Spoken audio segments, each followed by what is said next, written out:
ഞങ്ങൾ പറയായിരുന്നു എല്ലാ സമയക്രമവും തെറ്റി. അതെ 4 മണിക്കൂർ പിന്നിടുമ്പോൾ ശ്രീകാര്യത്ത് എത്തിയിട്ടേ ഉള്ളൂ. എപ്പോൾ ആലപ്പുഴയിൽ എത്തുമെന്ന് നമുക്ക് പറയാൻ കഴിയാത്ത സാഹചര്യമാണുള്ളത്. 9 മണിക്ക് തിരുവനന്തപുരം ജില്ല വിടണം എന്നായിരുന്നു. അതെ, പക്ഷേ ഇപ്പോൾ അങ്ങനെ നമുക്ക് മുൻകൂട്ടി നിശ്ചയിച്ചതനുസരിച്ച് വിലാപയാത്രയ്ക്ക് കടന്നു പോകാൻ കഴിയാത്ത സാഹചര്യമാണ്. റോഡിൻ്റെ ഇരുവശങ്ങളിലും നാടാകെ ഒഴുകിയെത്തിയിരിക്കുകയാണ് VS-നെ അവസാനമായി ഒരു നോക്കു കാണാനായി. അതുകൊണ്ട് തന്നെ നമ്മുടെ മുൻകൂട്ടിയുള്ള തീരുമാനമനുസരിച്ച് വിലാപയാത്രയ്ക്ക് കടന്നു പോകാൻ സാധിക്കുന്നില്ല എന്നതാണ് ഇപ്പോഴത്തെ സാഹചര്യം. മുദ്രാവാക്യം ഒരു ചരിത്രത്തിൽ അടയാളപ്പെടുത്തുന്ന മുദ്രാവാക്യമായി മാറിക്കഴിഞ്ഞു. തീർച്ചയായും ഏറ്റവും തലമുതിർന്ന നേതാവിനെയാണ് VS-ന്റെ വിയോഗത്തോടെ CPI-എമ്മിന് നഷ്ടമായിട്ടുള്ളത്. അവസാനമായി VS-നെ ഒരു നോക്ക് കാണാനും അദ്ദേഹം ഉയർത്തിപ്പിടിച്ച നിലപാടുകൾക്ക് പിന്തുണ പ്രഖ്യാപിക്കാനുമായാണ് ജനങ്ങളിവിടെ ഒഴുകിയെത്തിയിട്ടുള്ളത്. ഇത് ചരിത്രത്തിൽ അടയാളപ്പെടുത്തപ്പെടുന്ന ഒരു മുഹൂർത്തമാണ്. സുരാജാണ് പ്രതികരിച്ചത്. ഒരു മുദ്രാവാക്യം ചരിത്രത്തിൽ അടയാളപ്പെടുത്തുന്ന ഒരു കവിതയായി മാറുന്നു എന്നുള്ളതാണ്. കവിതയായി മാറുന്ന മുദ്രാവാക്യങ്ങളെ കുറിച്ച് പണ്ട് പറഞ്ഞത് ലെനിനാണ്. സർഗാത്മകമാകണം, പോരാട്ടവീര്യം നിറഞ്ഞു നിൽക്കുന്ന ഒരു കഥയായി VS മാറുന്നത് എങ്ങനെയാണ് എന്നാണ്. നോക്കൂ, ഈ റോഡിൻ്റെ ഇരുവശങ്ങളിലുമായി കൈക്കുഞ്ഞുങ്ങളുമായി നിൽക്കുന്ന മോളെ കൊണ്ടുവന്നതാണ് VS-നെ കാണാൻ. കുഞ്ഞിനെയും എടുത്ത് നിൽക്കുന്ന അമ്മമാരെ നിങ്ങൾക്ക് കാണാം, പ്രായമേറിയ മനുഷ്യരെ നിങ്ങൾക്ക് കാണാം, കയ്യിലൊരു റോസാപ്പൂവുമായി എത്തിയിരിക്കുന്നവരെ നിങ്ങൾക്ക് കാണാം, കയ്യിലൊരു റോസാപ്പൂവുമായി എത്തിയിരിക്കുന്നവരെ പ്രേക്ഷകർക്ക് കാണാം. ചങ്കിലെ റോസാപ്പൂവ് എന്നാണ്.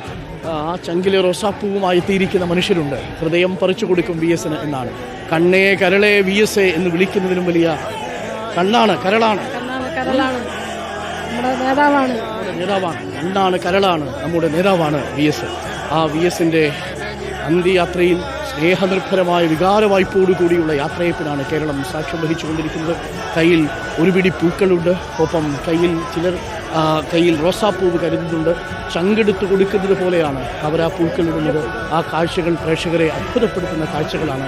കുറേ നേരമായി ഒന്ന് നിൽക്കുക. VS ഇല്ല ഇനി വരുന്നത്. കുറച്ചു നേരമായോ? പണി കഴിഞ്ഞ് വരുന്നത്. ഒന്ന് കാണണം, കണ്ടിട്ട് പോകണം. അതെ, പണി കഴിഞ്ഞ് വരുന്നവരാണ് ഓരോരുത്തരും വന്ന്. നമ്മുടെ VS ഇല്ല. ഞങ്ങൾ രാവിലെ ഡബ്ബ ഹാളിൽ പോയി കണ്ടു. കൂടെ ഇപ്പോൾ കഴിയുന്നിടത്തോളം സമയം കൂടെ നിൽക്കണമെന്നുണ്ട്. കഴിയുന്നത്ര സമയം രാജമാഷ അവരെ ഒന്ന് കാണാൻ ആഗ്രഹമുണ്ട്. ഇവിടെ എന്തെങ്കിലും ഒന്ന് കാണാൻ ആഗ്രഹമുണ്ട്. കഴിയുന്ന അത്ര സമയം കൂടെ നിൽക്കണം എന്നാണ്, VS-നോടൊപ്പം നിൽക്കണം എന്നാണ്. നമസ്കാരം സഖാവിന് അന്ത്യാഭിവാദ്യം അർപ്പിക്കാനാണ് വന്നത്. കാല് വയ്യ, സ്ട്രോക്ക് വന്നതാണ്. VS-നെ കാണാൻ വേണ്ടി. എന്നിട്ടും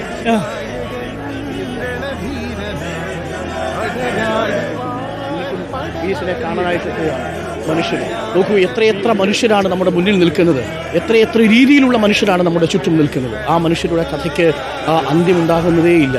കുഞ്ഞുങ്ങളും പ്രായമേറിയവരും ചലനശേഷിയിൽ പരിമിതമാക്കപ്പെട്ട മനുഷ്യരും VS-നെ കാണാൻ വേണ്ടി എത്തുന്ന കാഴ്ചയാണ് പ്രേക്ഷകർ കണ്ടുകൊണ്ടിരിക്കുന്നത്.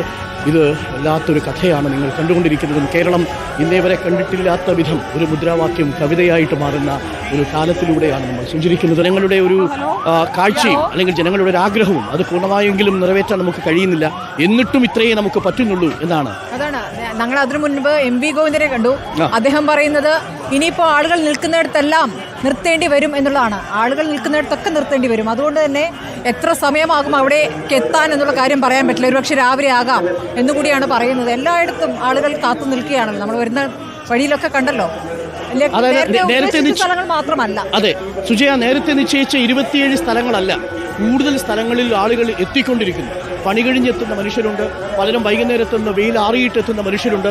ഈ വഴിയിൽ നേരത്തെ നിശ്ചയിച്ച സമയം തെറ്റുന്നത് കൊണ്ട് കൂടുതൽ ആളുകൾക്ക് കാണാൻ വേണ്ടി പല വഴികളിലും എത്തുന്നുണ്ട്.